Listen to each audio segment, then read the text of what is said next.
What is going on, everybody? Welcome into another edition of the Daily Energy News Beat Stand-Up here on this gorgeous Thursday, July 27th, 2023. As always, I'm your humble correspondent, Michael Tanner, coming to you from an undisclosed location here in Dallas, Texas, joined by the executive producer of the show, the purveyor of the show, and the director and publisher of the world's greatest website, energynewsbeat.com, Stuart Turley. My man, how we doing today? Beautiful day in the neighborhood. I'll have to pay you for that intro. Yeah, you just take it out of my tab.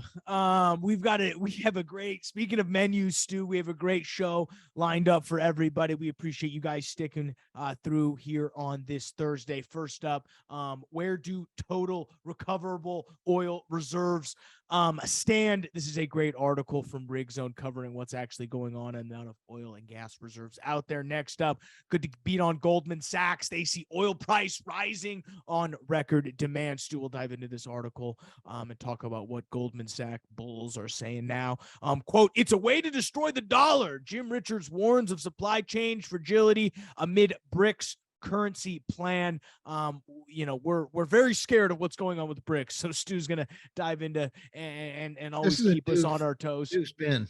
Yeah, new spin on it. We like it. And then finally, any fast tracks Indonesian natural gas development with Chevron acquisition. Stu will kick it over to me. I'm going to quickly touch on oil and gas prices. We did see the Fed raise 25 basis points. Nothing really new there. The market's actually held up fairly well, only down about basically flat considering what happened today. So we're mainly going to cover a couple earnings that dropped, big week in earnings. So you're going to hear a lot from me on that front. You know, we've got Hess, EQT, and Matador. Each of them, I think, have really interesting nuggets, which we will cover. Northern Oil and Gas, one of our favorites, also dropped their guidance in which they expect. So I will cover all of that and a bag of chips in my segment, guys. But first, as always, check us out. World's greatest website, www.energynewsbeat.com, the best place for all your energy and oil and gas news. Stu does a great job curating that website, making sure it's up to speed on all of your, oil and gas news needs. Guys, dashboard energynewsbeat.com, the best place for all of your energy data news combo. Going behind a paywall soon, so get it while you still can. Hard at work at V2. Questions energynewsbeat.com. Where do you want to begin, Stu? Big show today. Oh, we do. We're going to have a lot of fun. And this one where I'm going to kind of lean on you a lot, like I normally do. Where do all the total recoverable oil reserves stand? Now, this is kind of important, and I didn't realize there was a few things in there. This one, in a statement sent to Rig Zone, Rystad Energy revealed that according to its research, the global recoverable oil reserves now stands at 1.624 trillion barrels. Okay, here's where I down in here, it says 1.624 trillion barrels are technically recoverable. Fewer than 1.3 trillion are likely to be economically viable before 2100 at an average Brent price of $50 a barrel. I mean, this is quite a wide range in 2100. You know, you sit there and take a look, 1.3 trillion. What's half a trillion between friends, or a quarter of 300 billion. I mean, that's not a huge thing. What I don't get is, so they break it down here. So number one country coming in was Saudi Arabia, obviously 273 billion barrels. Right. Which I want to come back to Saudi Arabia for a second. Second was US with 168 billion. Russia was third, 140 billion. Canada fourth with 122 billion. So right. We're not slim on oil. I'll tell you that much. No, I'm not slim either. In fact, round is a shape, and I'm trying to lose 25. So the real question is, how do we know that Saudi Arabia number to be true? I don't think they know. Do we believe that? I don't think they would tell us if they would. We don't even know what Iraq, Iran, Venezuela. I mean, there's a lot that we don't know. I think there's a lot we do know. And I don't think we've even scratched the surface around the African area. Yeah, I mean, it's but also the idea that Saudi Arabia is going to be forthcoming with the notion that they don't have basically an unlimited supply of oil is ludicrous. And, I don't want to, we don't need to dive into, It's smart on their part. yeah, I mean, we don't need to dive into all of the deep, dark parts of Twitter, but I mean, you can log on to Twitter and it what is it, 7 steps from Kevin Bacon? You're not 7 steps away from finding somebody who's going to tell you that Saudi's lying about their oil reserves, because you don't know that. I mean, it's in their best interest to have by far and away the most amount of oil because they want to control it. Now, you can, would Rystad want to, is Rystad taking money from Saudi Aramco? Of course they are. So of course they're going to come out and say, oh yeah, they're going to back them up. You know what I mean? It's like Pfizer handing the data to the people and saying, here's the data you should look at to write the thing. It's like, okay, cool. As they calmly pay off government officials. What did Absolutely. Absolutely. So yes, that's what I thought you said. Yeah, that's exactly what I said. So again, I think I take this with a grain of salt. I think the majority of thing to say is I don't buy that Saudi Arabia number to save my life, but I do buy the US and Canada number of only because they're more free and open. I mean, you can argue about Canada. That doesn't qualify as free and open, but I guess, I buy that US number of only because they've got that data. Right. And there's a couple, when you go down to the previous total reserve reports, they had the previous one at 1.7. So the trending is they think that there's a little bit less. The country with the most proved oil reserves at the end of 2020 was Venezuela with 303 billion. Well, absolutely. I mean, that's not a shock. The problem is it's extremely expensive to go get that. You're talking about extremely heavy crude that requires massive steam flooding. I mean, you basically need $100 oil to make it profitable. So, point is, no infrastructure anymore. You got to rebuild it. Yeah, I know. Got to come through us now. Sucks to suck. Yeah, unless we fund it. Just kidding. Okay, coming around the corner to any more thoughts on oil analysts? Yeah, let's go to, speaking of oil analysts, watch me pull a rabbit out of my hat. We've got Goldman Sachs sees oil prices rising on record demand.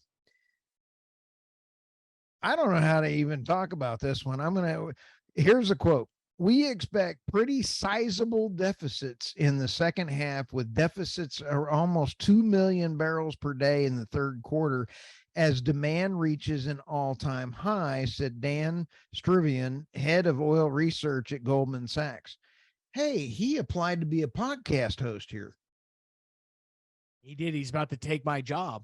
No, he didn't have your sense of humor. According to Goldman's Struvian, we expect U.S. crude supply to slow down pretty significantly to a subsequent place of just 200 barrels per day from here. Rig count fell to 669 last week, according to Baker Hughes. So, I mean, basically what they're saying, $86 oil, we stand at basically $79. I mean, I think this is a whole lot of nothing. Like, I agree with Goldman Sachs in this point, but I wouldn't call this a bullish outlook by any stretch of the imagination, which is funny coming from the king of pump. This was a nothing burger, kind of like saying they're about to go arrest some politicians and nobody shows up, not even the politicians. Absolutely. Speaking of Saudi Arabia's crude exports declined below 7 million barrels per day in May. Interesting. Wow. All right. What's next here? We got to talk BRICS. Okay. Let's go to BRICS. It's a long way to destroy the dollar. Jim Rickards warns of supply chain frailty and BRICS currency plan. This article is phenomenal, and I've already reached out to him to come on the podcast. He is a 7 different book. It's sold out. It was his recent best-selling book, Why Broken Supply Chains Would Cause Big Inflation. Oh yeah, we've had a bunch of it. but I've been reading some of his other stuff, and I'll let you know as soon as he calls me. If I have to get off this podcast because he's calling, I'll let you know. I love one of his line in here. Rickards points out Putin has been very patient about this. The deal is in the grain deal, is what he's referring to. He had a deal. Ukraine was not living up to their end of the deal. Putin says we are the ones getting attacked, so screw the deal. What's that going to do to the price of grain? It's going to send grain prices up, and that's already up 10% in a matter of days. Now, here's where it fits into BRICS and everything else. Mm-hmm. Putin's over there. Putin and Kiev already had a signed contract, and the U.S. bagged it. So here he is again, and Putin had a grain deal with Kiev, and they backed out and redid it. So old Putin's over here tired of everything, and it's coming in. But here's where it gets down to it. BRICS, Michael, as you know, is going to be a gold-backed security. Yep. He comes down into here and says, you don't actually have to have gold in order to be a gold-backed security. I'm kind of interesting on this. So then what does that make it? I mean, the scary part is that what BRICS decides to do is going to be extremely influential around the world. Exactly. Here's what he says.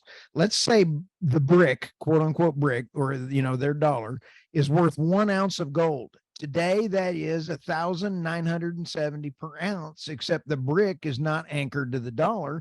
It's anchored to gold, which stands in the middle of this equation. So the dollar is the price of gold going up or down all the time, which means the dollar or the brick exchange rate is going to go up all the time. Mm-hmm. They don't have to back it up with gold. They actually don't need any gold. If you make your currency anchored to gold, you will want the price to go up or down. You want the price of gold to go up because that means the brick is worth more in the dollar.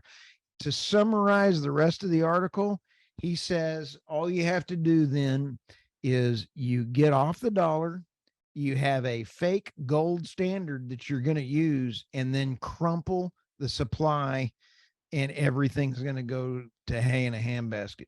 He's just outlined a whole blueprint on how to take down the dollar. Now, everybody was saying that we go to BRICS, it could be years and decades. If you have people that really understand the supply side of things, you combine BRICS and a gold standard with somebody trying to kill the supply side, that's a really, really quick. I found this very, very important. Yeah, no, I mean, I think, as I'll say it again, I sound like a broken record. What BRICS decides to do with the currency is scary because they're going to have a lot of weight influentially. Who are the companies in BRICS? Brazil, Russia, India, China, South Africa. They're just like the biggest economies in the world. So, I mean, when they get done with BRICS Plus, Michael, 50% of the world's population will be in it. And Energy Newsbeat. Don't forget that. What's next? Okay, let's go to the last article here, dude. Anyway, more on that author. He is a good dude. Okay. ENI fast tracks Indonesian natural gas development with Chevron acquisition. This one's pretty big. ENI announced the acquisition of Chevron interest, including the operatorship in the Indonesian blocks named Ganal PSC, Chevron 62%, Rapak PSC, Chevron 62%, and Mascar Straits PSC, Chevron 72% in the Kuti Basin offshore of East Catalman. ENI already has a 20% in the non-op. This is pretty cool because this is actually showing LNG, natural gas, is huge and it's here to stay. I just visited with a gentleman in Croatia. He's dealing with Germany and American countries working on getting long-term natural gas thing. I was visiting with a gentleman in Brazil yesterday, and I'm then visiting tomorrow with somebody in Yugoslavia. So it's it's nuts what's going on around the world, dude. No, you're keeping up with it. Gas is, obviously important for energy security. I think as we're about to see with some of these earnings, it doesn't necessarily turn out well on the investment bottom line, but that's from an American standpoint. So that's what I think we'll find out. You got anything else, Stu? We've got earnings to cover. Go earnings, go. All right. Well, we'll quickly cover. We got oil prices here, 78.99 as we record this, about 6:30 here on the 26th. So, basically sitting at $79. Fairly muted day. Obviously, we did see the Fed come out and decide to raise rates 25 basis points as expected. I think the key is they were wishy-washy on what the next trade was going, or the next interest rate trade was going to look like. Maybe a 25 basis points increase. They did leave the possibility that there was not going to be a development raise. So an increased rate. So, again, we'll see how the chips fall on that one. We saw a few earnings drop today, and I think it's important, and I'd like to cover just one of them. One, we'll talk about Hess. Give you guys an idea how much oil prices have to do with earnings. You could talk about, we joke about acquisitions, we joke about production, we joke about all this stuff. All you need to know for an oil and gas company is what's the oil price. Why? Because for Hess, 3 months ending in 2022, $723 million in the 3-month span. Wow. That same 3-month span this quarter, $155 million, a 82% loss. Reuters can't figure out what to say. They're crisscross. Obviously, the people who write the articles are different than the people who write the titles, because their title is "Oil Producer Hess Beats Profit Estimate on U.S. Production Boost." First sentence: oil gas producer Hess on Wednesday reports an 82% year-on-year decline. I got to get on the same page, folks. Now, they did beat net production, specifically with some higher Guyana guidance, so good for them. They did come out and say some interesting things, but I bring this up only to say, Stu, oil prices mean everything in this business, so don't let anybody fool you otherwise. Speaking of IR Guy of the Week, Matador. I love these guys, Stu. They dropped earnings today. You know what? And you know why I like them? They're founder and chairman and the CEO. I like that. Okay. Second off here. The other thing I love, you got to scroll 10 minutes down their press release before you see anything about cash flow. It's all BOE, oil. Here's what we're doing. You finally come down here. Oh, sweet. Net cash flow from operating activities, $449 million. Adjusted free cash flow of about $77 million. Net income of about $164. Adjusted net income about $170. So about the same as what Hess did. But that gives you the idea of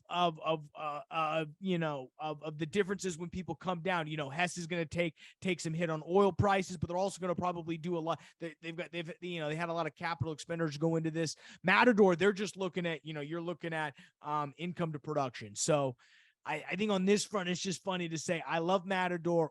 They only care about production. They'll eventually sprinkle in here some financial data, which I find hilarious. And then thirdly, I thought it was interesting. EQT dropped their finance today. I mean, natural gas prices hasn't been big, though they were up 4% today, again, off record second quarter for production of about 471 billion cubic feet.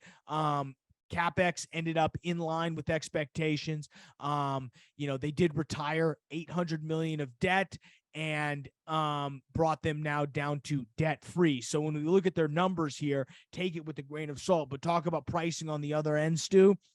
Net income last year, or 3 months ending in 2022, $891 million. This quarter, negative $67 million. Oops. And that's, again, has a lot to do with debt retirement. Okay, so you're going to go ahead and retire a lot of debt, but that's $1 difference on average realized price, and no necessarily difference when it comes to their overall CapEx expenditures guidance, only up about, say, $100 million. So that doesn't incorporate for the difference. So I mean, it's you see why that overall net loss income, that net loss, or what we call net income, the street doesn't trade off that, because if it was true, EQT would be in the tank. Why? It's because you have to look at, again, the total of their balance sheet. Again, they're also ESG heavy. So IR guy of the week right here, they released, they got to put in there that they released their 2022 ESG report. So we got to love that. 20% year-over-year reduction, scope 1, scope 2 emissions. We got to love that. But $1 less on realized pricing translates into a pretty large change. But again, that has a little bit to do with the debt retirement. And that's really interesting, Stu. So you got to give them an idea. They have no credit facility borrowings currently, and only $25 million in letters of credit under their $2.5 billion credit facility. They're gearing up for something. The other thing that came into my mind is they're gearing up for a purchase. They're clearing the decks. They're clearing their debt decks for a purchase. That's my bet. That was my next comment, was they're getting the war chest open. Yes, they're coming up with cash on hand. We do have a couple other earnings. We've got Chevron and Exxon announcing later this week, but yeah, it's going to be a full week earnings. I thought there was some interesting tidbits there. You have any thoughts? Have you seen anything as these numbers have rolled out that piqued your interest? No, not on the numbers right now, but we're not done with M&A. M&A, I think, is going to heat up here before too long. I think you will. I don't think I think that's a pretty common belief. I've seen a lot of articles written about that. I would agree with that sentiment, that I think the war chests are being driven, because I think there's yep. At $80, everybody's happy. You can find something that looks good on paper as a buyer, and sellers, prices look good to sell. I missed that one point on, Toby there on EQT. So when you sit back and take a look at that, I missed even that he was moving that money around. Totally missed it. So yeah, maybe not, but maybe. But that's a great analyzation. Good job. Yeah. So it'll be. Did I compliment you? Dang. You did, unfortunately. You got anything else, Stu? We're gonna let these people get out of here. They got the weekly recap tomorrow. Yay. So there is the last they'll hear from us. But here's the thing: watch out in the next few weeks, because there's some things going on in the market, and they don't want to know. Or the Fed is now talking again. You mentioned they didn't have anything. When does the Fed speak? When are they lying? It's when their lips are moving. That is causing a lot of the day traders nuts right now. Yep. Just watch for it. Absolutely. So, all right, guys. We'll let you get out of here. Tomorrow is the weekly recap. Do tune into that. It kind of covers all of our top segments from the week. We'll be back live and in person here on Monday. So for Stuart Turley, I'm Michael Tanner, guys. Have a great weekend, guys. You almost made it. It's Thursday. We'll see you guys Monday.